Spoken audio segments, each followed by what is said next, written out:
It was dark and still inside the passageway. Not a sound could be heard except for the footsteps of two young scientists as they made their way down the corridor, flashlights guiding them. How much further you think till we get there? It feels like it's getting colder, doesn't it? Dr. Macy Jensen asked her companion as she followed close behind him. She was a philologist after all. Most of her time was spent behind a desk analyzing ancient writings back at the outpost outside the tomb, not wandering around looking for hidden doors in its maze-like passageways. Yes, I agree. It's getting quite colder. But I guess that's what happens when you're half a mile deep in an ancient tomb.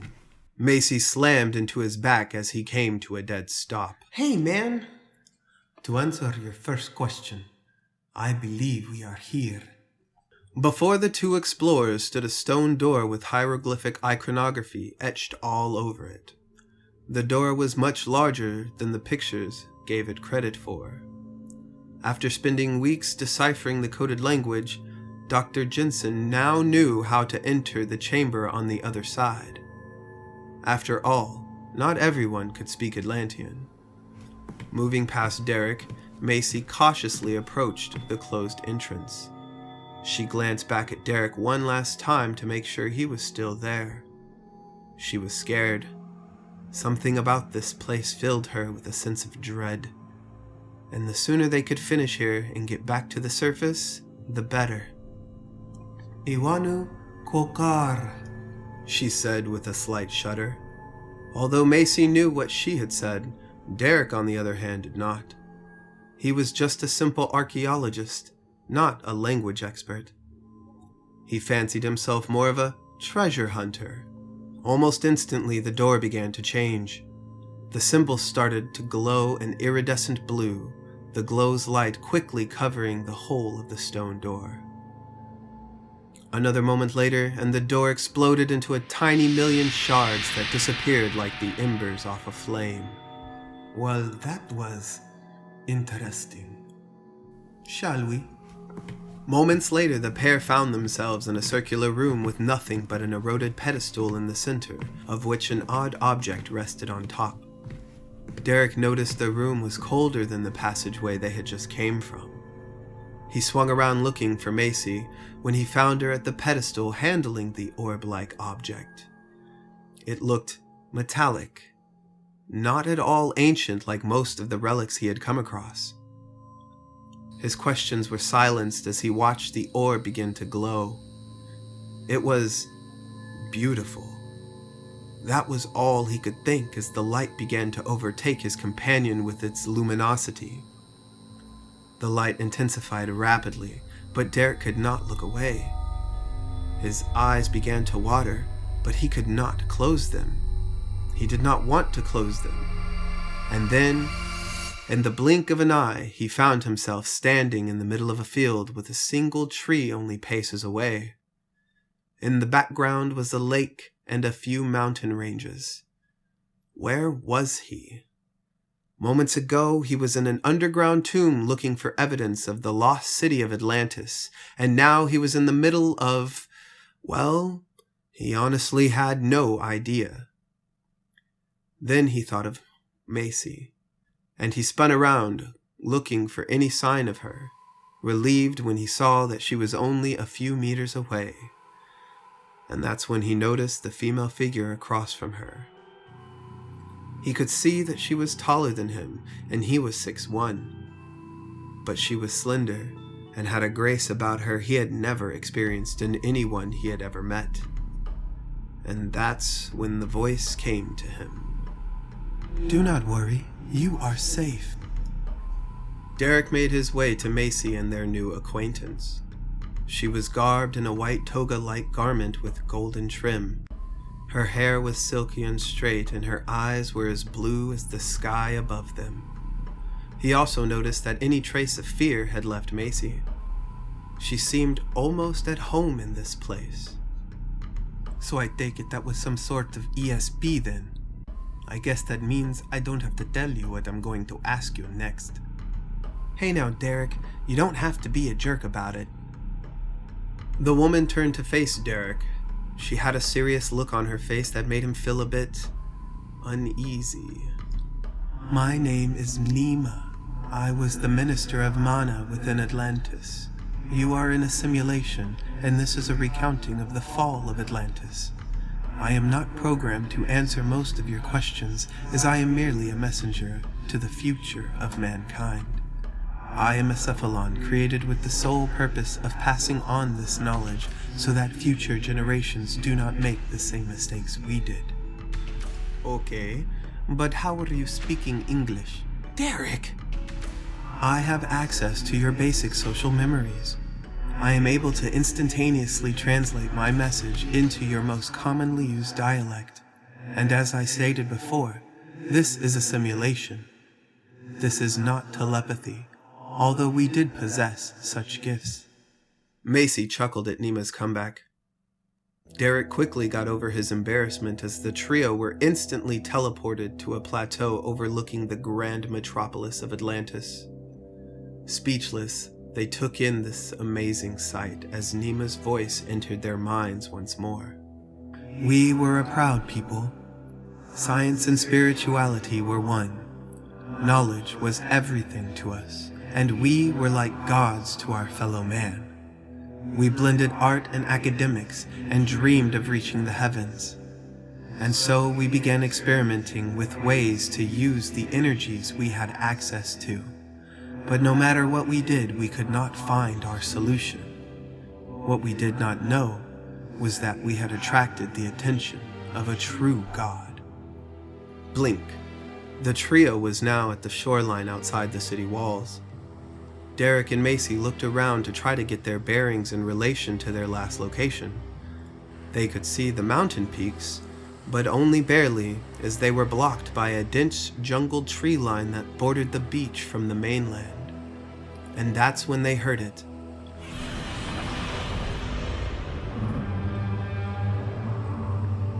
In unison, the pair spun around to face the ocean. Nima's voice filled their minds as they watched giant maple leaf-like spines break the water's surface. The two instinctively wished to turn and run in the opposite direction. Do not forget, this is merely a simulation. You are perfectly safe. You are witnessing the event through a network of individual memories of the event. This is just one of many magics that are now lost. And this is why you should heed this message and its warning, or else it will come for you as well. My people called it Bennu, keeper of nature's fury and balance. Bennu was their name for it, but Derek and Macy knew the creature as Godzilla. They watched the behemoth pull itself onto its legs as it shook the water from its body. Scanning the beach line, it stopped when its gaze found the very spot where the group was standing. Macy could feel her heart beating hard in her chest as she clenched her fists. Then she realized Godzilla wasn't moving, instead opting to just stand there and stare at her.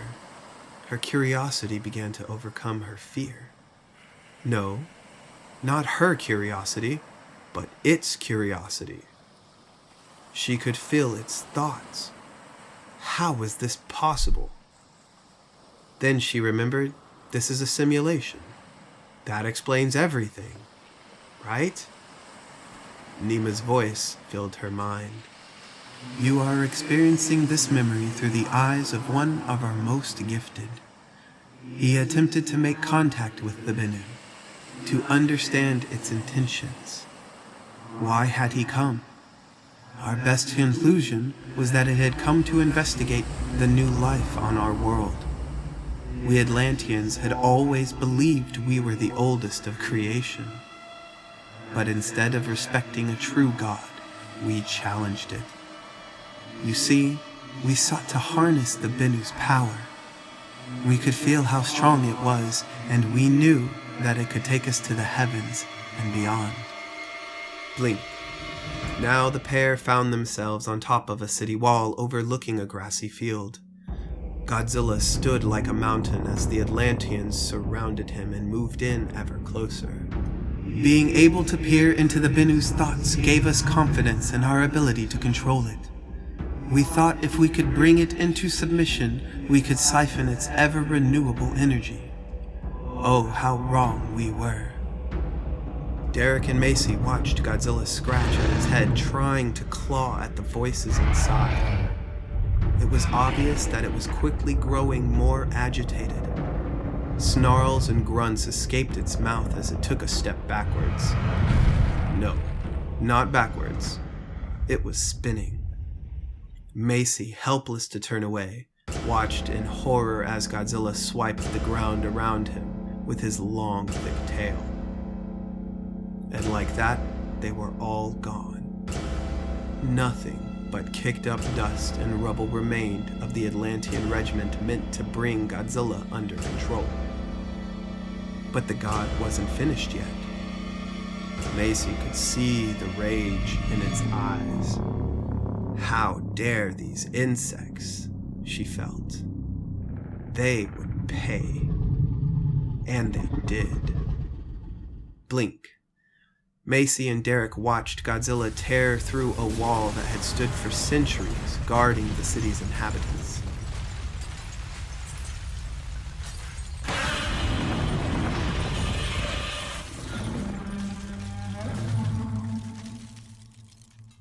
Luckily, the populace had been evacuated before Godzilla had gotten close to the city's edge.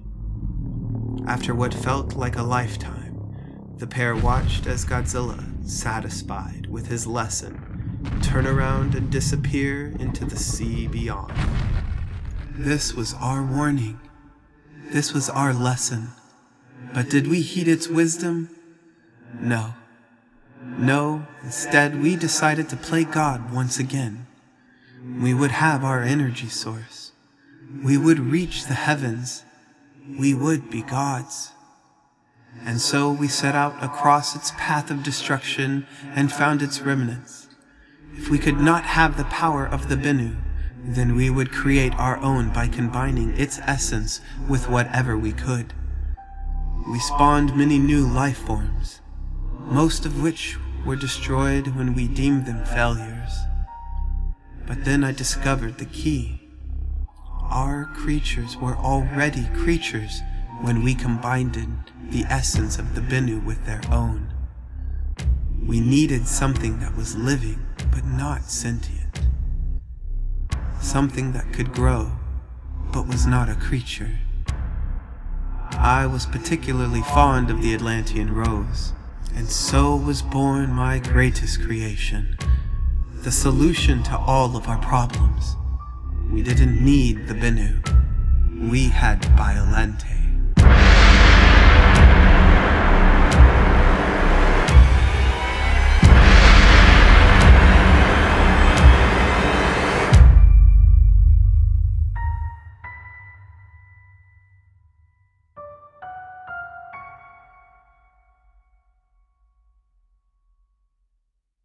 Derek and Macy glanced at each other for a moment. Derek could see the shock in Macy's eyes. It was clear she had never witnessed Godzilla's unrelenting fury in person, but then again, they weren't really in person, were they? His thoughts floated back to the strange orb object Macy was messing with before they had ended up here. It was time for some answers. Nima, was it? I have some questions. I must warn you, I will be limited in my responses to your questions, for I was only programmed to relay this message. I will only be able to answer questions specific to the contents of this message and nothing more. I assume at the least you had a defense for the city. Why were they not present? Nima's voice filled his mind again, showing no sign of emotional connection to the situation. She truly was a simulation. At the time, we deemed it unnecessary. We knew long in advance of the Benu's coming, but that was a mistake we would not make again. Our King Atlas, firstborn of Neptune, summoned all of his greatest warriors from the 10 kingdoms to fill his mighty navy. Only the most stalwart and brave had the will to face the Benu. And so they stood watch upon the seas. The city recovered and we prospered for a time. Macy chimed in with her own question. You said you created Biollante. Who's Biollante? A more accurate question is, what is Biollante? After the Benu's attack, I requested samples of the Benu's essence that were found amidst the wreckage.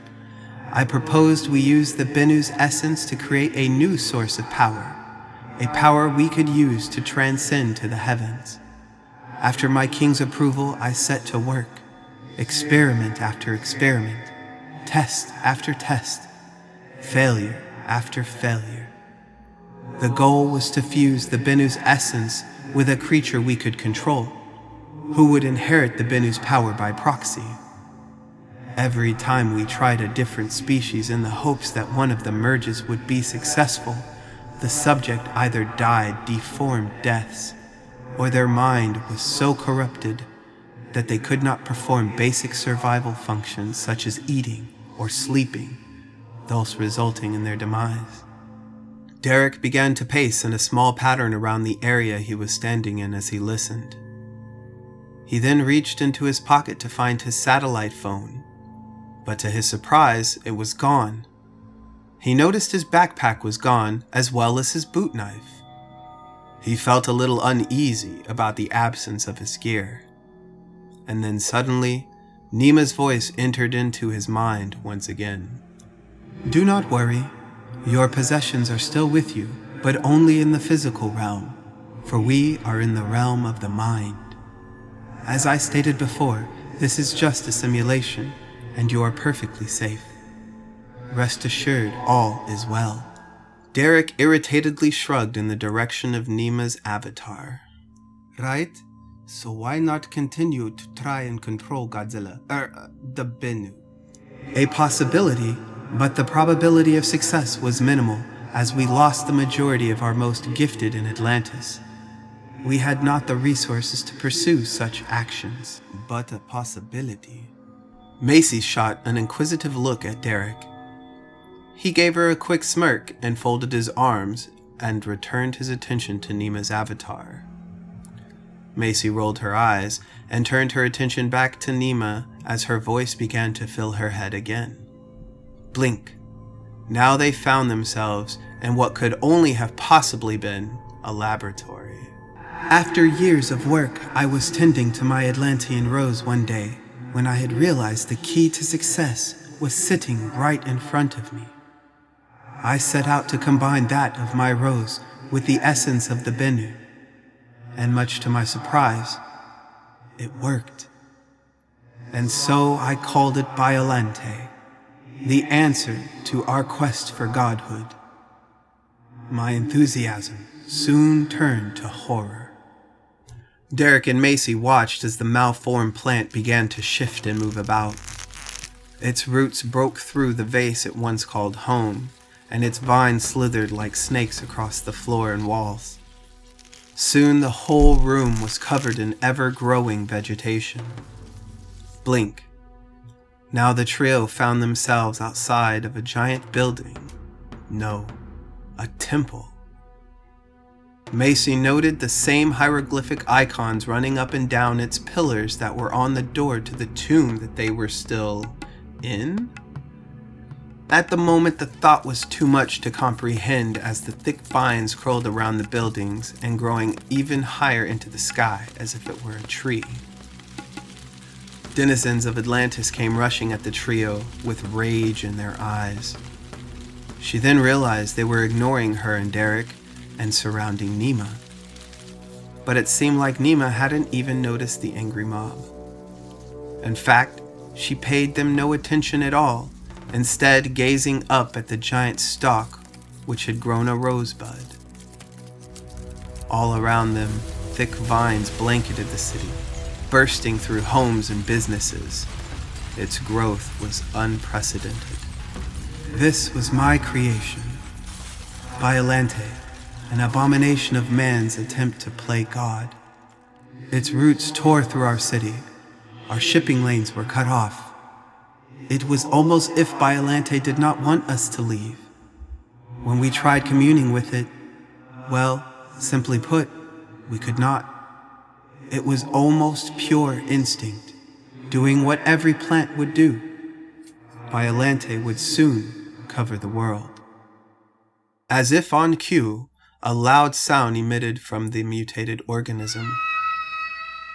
Macy and Derek looked up as the bud atop the massy stalk began to open towards the sun.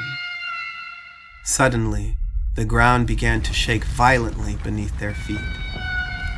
Derek remembered that this was just a simulation and that he was safe, according to Nima.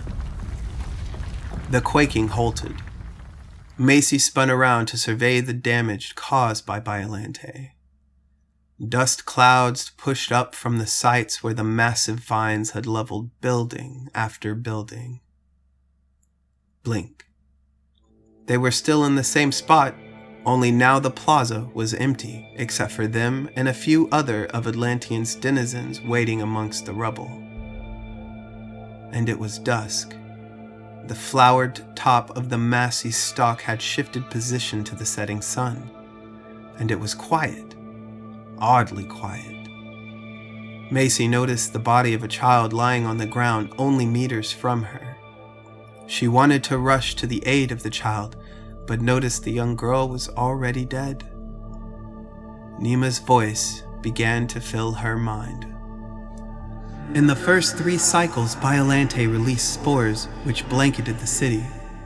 The death toll was catastrophic, and soon those of us who were still alive would bear witness to the consequences of our hubris. The very earth trembled beneath us. Portions of the city collapsed into the abyss below as Biollante continued to grow. I wondered just how far its reach had extended. Blink. Derek and Macy now found themselves atop a roof overlooking the city below. They could see the creature Nima and the people of Atlantis created towering over the crumbled ruins of the once proud city. Derek had more questions, but he figured it could wait until the end of this simulation.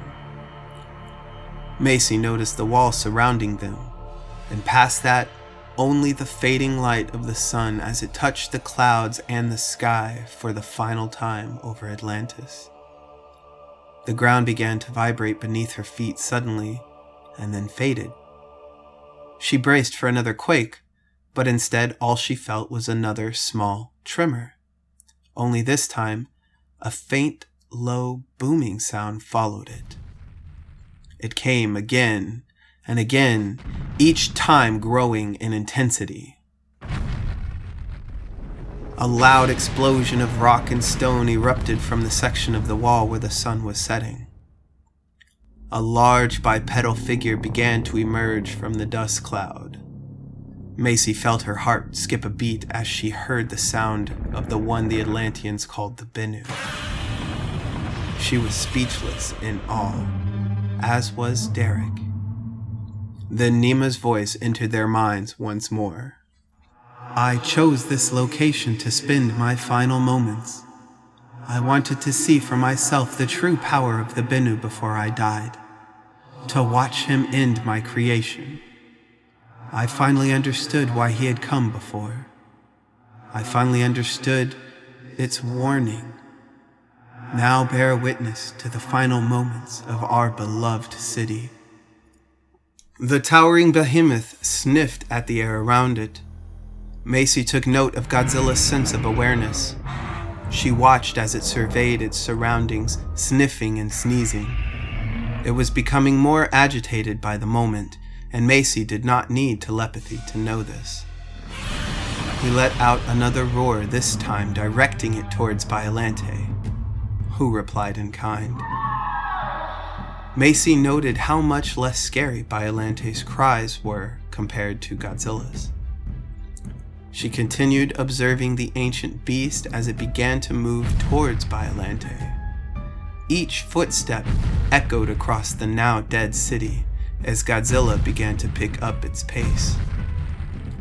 Almost at full speed, Godzilla chirped as its gaping maw slammed shut due to the sudden shift in its inertia.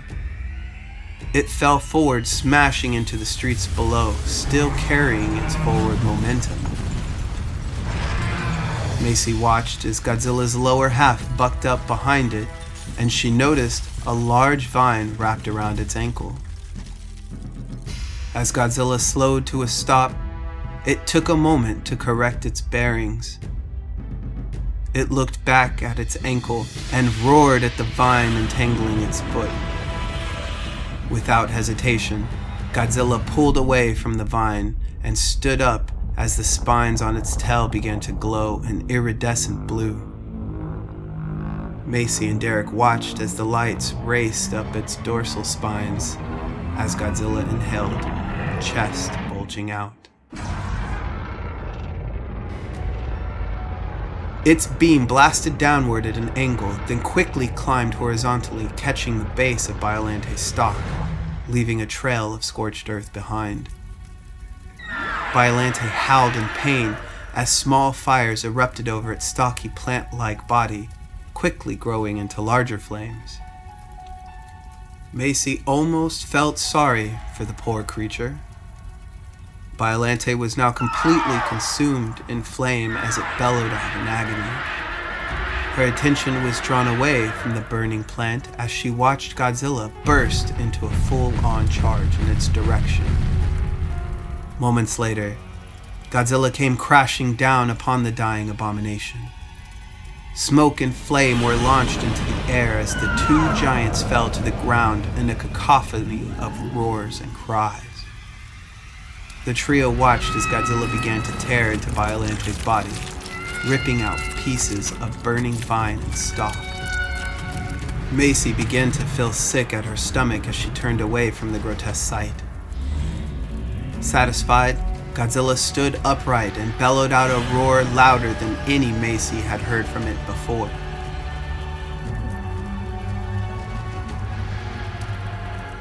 Derek wondered if this was the end of the simulation. He was eager to be done with this history lesson. And then it came, a roar so faint yet so audible, as if it were muffled. The ground began to shake again, much more violently than before. Even Godzilla was thrown off his balance momentarily. Then, without warning, the temple that was covered in burning vines erupted into a plume of smoke and debris. Fires covered the exposed roots and twisting vines that littered the city streets below. And as the dust settled, a large figure emerged. Much larger in bulk and in height than Godzilla, the creature no longer had a rosebud atop its mass, but a head and a face resembling that of Godzilla's own. Its maw was lined with multiple rows of serrated teeth, and all around the creature rose up stalks with flytrap-like mandibles fixated on Godzilla. Without warning, each stalk dashed at Godzilla, entangling its arms and midsection, the mandibles at the ends snapping to Godzilla's thick hide. Derek noticed a greenish liquid pouring from the areas where the mandibles had clamped down. Godzilla shrieked in pain as the iridescent blue began to run up its dorsal spines once more. But before it could let loose its beam upon the abomination, a giant vine wrapped itself around Godzilla's maw. Before Godzilla could adjust to the countermove, it felt itself pulled from where it stood, and the pair of scientists watched in awe as Godzilla went flying across the tops of crumbled buildings underneath. Before the behemoth landed, Biollante had already started moving in on its position. Macy could see that Biollante's new form intended to give no quarter to Godzilla. Almost on its feet, Godzilla noticed a mandible about to clamp down on his midsection again, and with surprising speed, Godzilla caught the mandible's stalk in its claw. His spines once again glowed blue as he let loose his beam on the mandible, completely incinerating it. Biollante was on him, however, with a speed unnatural and unexpected from such a giant creature. In a swift, single motion, Biollante barreled down on Godzilla, catching the dazed god's head in its gaping maw. Remember what you witnessed here. Remember our warnings. For if you do not heed the past, you are doomed to repeat it. And if you do not respect the Bennu, this too will be your fate. Nima left their minds for the final time and seemingly disappeared from sight. Derek and Macy glanced at each other before they turned their attention back to the battle at hand. They watched as Godzilla struggled to free itself from the grip of Biollante's massive maw. Godzilla's dorsal spines lit up again, but this time their intensity was much greater than before. And finally, a burst of blue energy exploded off Godzilla in all directions, causing a massive shockwave that seemed like it would have knocked the two scientists over.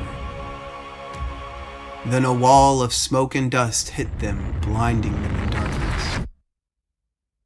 Macy opened her eyes to find herself back in the tomb, now glowing the same eerie blue as Godzilla did. She glanced over to see Derek recovering his bearings. His gaze caught hers as they just stared at each other, processing everything they had just witnessed.